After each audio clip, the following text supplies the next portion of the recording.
All right, looks like we're diving into morning routines today. You sent a ton of stuff over articles, podcasts, like everything. So I'm guessing you're on a mission for that like perfect morning. Well, you've got research on pretty much everything from those super intense CEO routines waking up before the sun even comes up to, more of a mindful and gentle approach.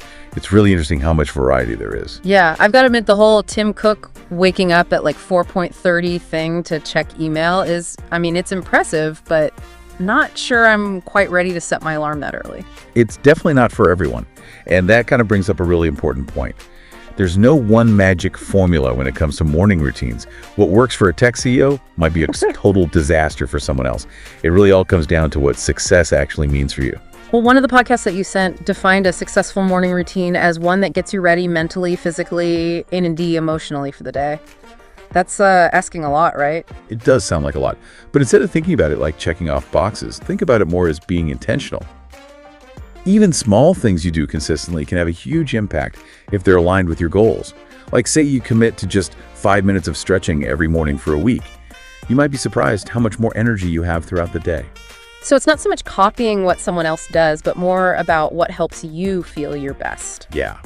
It's all about setting yourself up for a day that feels good and gets you closer to what you want to achieve. Speaking of, I noticed your research had a bunch on celebrity morning routines. Oh yeah, I always find it super interesting to see how those really successful people start their day. Oprah's was especially interesting meditation exercise, then a healthy breakfast. It sounds both zen and productive. It's really interesting how her routine reflects her values, mindfulness, well-being, and planning. She's really built a routine that embodies what she stands for. Which leads to a good question. How do we get past the celebrity routine fascination and figure out what really works for the rest of us? Well, like any good trip, you need to know where you're going before you plan how to get there. In this case, the destination is your ideal morning. So what are your goals for your mornings? You want to feel energized, organized, super focused for work? Maybe all of the above? I like that, like choosing your own adventure. But I can also see how people could get stuck here, right? Like trying to fit in every trendy habit they read about without even thinking about what they actually need. I've definitely been there. You've hit on one of the biggest pitfalls.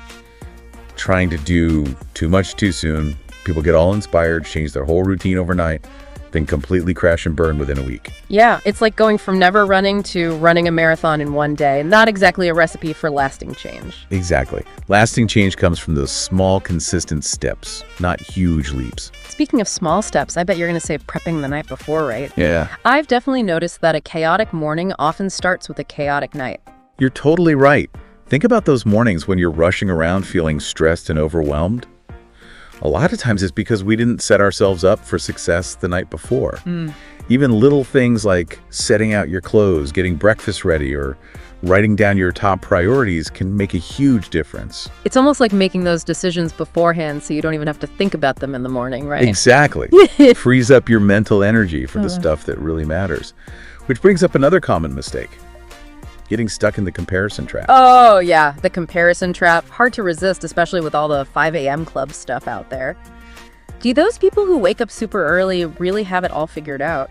It's really easy to get caught up in what everyone else is doing. But remember, this isn't about some strict productivity standard. It's about figuring out what's best for you. When you're most productive, might be different from someone else, and that's totally fine. So even if I'm not a morning person, there's still hope for me. Absolutely. The key is to figure out what works with your natural rhythms, not against them. Maybe you're most productive later in the day. That's good information to know when you're creating your ideal routine. All right, this is where I get excited. Let's get to some practical tips. What can we start doing today to make our mornings better? Well, you already mentioned one of the best strategies, getting those decisions out of the way. By making choices ahead of time, you free up mental space for other stuff. So like picking out my clothes at night instead of staring at my closet every morning for like 20 minutes. Exactly. Now, another tip that connects to starting small is to start with just 1 or 2 new habits. Don't try to change your whole routine overnight. Pick something you can manage and build from there. I can already hear those super ambitious people saying, but I want to do it all NOW. Yo, totally get it. But remember, consistency is more important than intensity. It's way better to successfully add in a couple of small changes than burn yourself out trying to do everything at once. Think of it like compound interest for your well-being. Those small, consistent efforts really add up over time. Small wins, big impact. I like it. What else? This one might be tough, but it's really important. Avoid your phone first thing in the morning. You're telling me. I can't count how many times I've gotten sucked into those notifications and totally ruined my morning before it even started. It's so easy to fall into. But starting your day with something you actively choose to do, instead of reacting to someone else's email or social media post, makes a huge difference. It's like taking back control of your day instead of letting the internet run it. And lastly, maybe the most important tip of all. Yeah. Enjoy it. Don't force yourself to do things you hate just because they're productive. If you dread your routine, that's not going to set you up for a good day. So true. If I'm forcing myself to do something I hate, it's not going to last. Your morning routine should energize you, not drain you. Find things you actually look forward to, even if they're small. Maybe it's 5 minutes of journaling, a quick yoga routine, or just enjoying a cup of coffee while listening to your favorite music. Now that's a morning routine I can get behind. Wow, it's amazing how just talking about this is making me feel better about mornings already. That's the power of being intentional. Even just thinking about how you want to use your time can make a difference. So we've covered a lot, from figuring out what a successful morning routine even means to avoiding the things that can trip us up. Yeah. But if you had to pick one key takeaway for everyone listening, what would it be? I think the most important thing is that your morning routine should reflect your values, goals, and personality. It's not about copying someone else. It's about finding what works for you and helps you feel your best. It's like a personal recipe for a good day. And the best part is there's no right or wrong answer, just different things that work for different people. Exactly. It's all about trying things out and discovering what you like. What works now might change later on as your life changes, and that's perfectly fine. So it's a journey, not a destination. Like that. As we wrap up this deep dive, what's one last thought you want to leave everyone with? I'd ask them to think about this. What's one small change you could make to your morning that would have the biggest positive impact on your whole day? That's a great question. It really makes you think about those small things that can make a big difference. Could be anything from setting your alarm 15 minutes earlier to give yourself some extra time, to even just putting your phone in another room so you're not tempted to scroll first thing. Exactly. Doesn't have to be a huge change. Even a small tweak can set a more positive and intentional tone for your day. So even something as simple as taking a few deep breaths before getting out of bed could be that one small change. Absolutely. It's all about finding what works for you and helps you start your day off, right? I think we've given everyone a lot to think about and hopefully a lot to be excited about. Remember, creating a morning routine that works for you is an ongoing thing. Experiment, have fun, and don't be afraid to adjust things as you go.